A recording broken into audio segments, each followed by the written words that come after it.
प्यारे बच्चों, सबसे पहले तो देवनारायण भगवान को मैं नमन करता हूँ। ठीक है, गिरिराज महाराज की, ठीक है। और इससे पहले आपके आने के पहले सारे लोग आगे के ट्रैक से कोई नहीं बचेगा, सबको ले आए, सब जिम्मेदारी से ले आए। देखो, जो सबसे बड़ी जो बात थी और जो कर्नल साहब जो देके गए हैं अपने समाज को, वो इतनी बड़ी चीज देके गए, मैं कहता हूँ ना पहले कभी कोई देके गया और शायद आगे भी कोई नहीं देके जा पाएगा। मानते हो इस बात को? एक तरीके से समाज के लिए भगवान के बराबर का दर्जा है उनका, जिस तरह से संघर्ष किया और जो देके चले गए। कई बार हम मांगते रहते हैं, प्रयास करते रहते हैं, मिलता नहीं है, लेकिन उनकी रणनीति ऐसी थी, उनकी पकड़ ऐसी थी, उनका रुतबा ऐसा था कि वो काम करा के गए। ठीक है, इसीलिए हम सभी आज उनको बहुत सम्मान देते हैं। जब कर्नल साहब यहाँ पे आंदोलन करते थे 14, 15, 16 में यहाँ पे एसपी रहा हूँ, कई बार उनसे मिला हूँ, कई बार उनसे बात हुई है, तो इसलिए मैं उनको व्यक्तिगत तौर पे जानता हूँ। अब जहाँ बात बच्चों की थी, जो हमारे 372 वाले बच्चों की मांग उठाई, कहाँ गया बच्चा वो? ये है, और बाकी और साथी लोग हैं। एक बात बड़ी छोटी सी और मोटी सी समझने वाली थी कि हम लोग यहाँ पे 372 पद पे नौकरी मांगने के लिए ही तो आए थे ना, कि जो हमारा अधिकार है हमें दे दो, जो हम मानते हैं हमारा अधिकार है।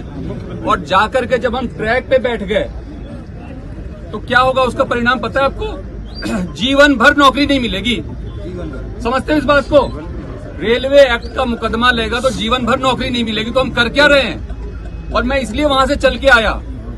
बात ये थी कि पुलिस को नहीं जाना चाहिए, लेकिन मैं इसलिए चल के आया कि ये बच्चे अपने लिए कर क्या रहे हैं। और मैं धन्यवाद देता हूं प्रधान जी का, मैं धन्यवाद देता हूं प्रधान जी का कि इन्होंने सबसे पहले इस बात को समझा, वहां पे गए, आपको समझाया, और अधिकांश बच्चे तो मेरे ख्याल से आगे समझ के और बाकी को भी अब समझा के ले आए। नहीं, पहले काफी सारे बहुत बढ़िया। तो आप लोग इस बात को समझो कि एक तो प्रशासन, सरकार और समाज अलग अलग नहीं है। ठीक है, जो कोई हमारी मांगे होती हैं, जैसे कह रहे हैं हम 7 साल या 17 साल से आप मांग कर रहे हो, 7 साल से मांग कर रहे हो, पूरी नहीं हो रही है, तो उसमें क्या दिक्कत है?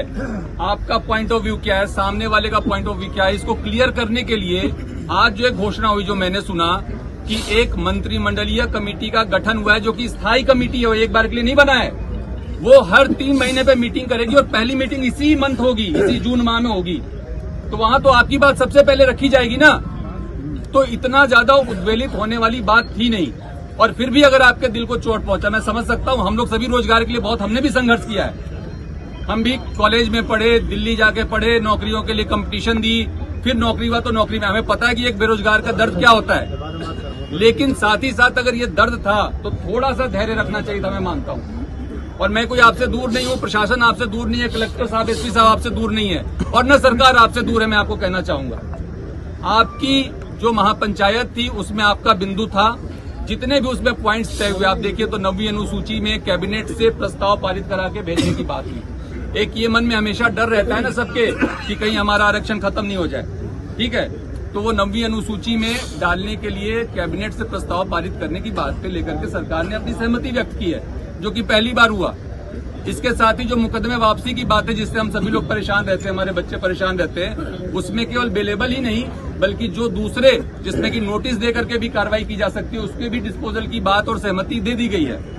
देवनारायण योजना में आपके संघर्ष समिति के जो प्रतिनिधि जो आप नामित करेंगे, उनको शामिल करने की बात हो गई है। कैबिनेट सब कमेटी में जो मीटिंग होगी उसमें आपके प्रतिनिधि जो नामित होंगे उनको शामिल करने की बात हो गई है। तो आप हर 3 महीने पे मिलोगे।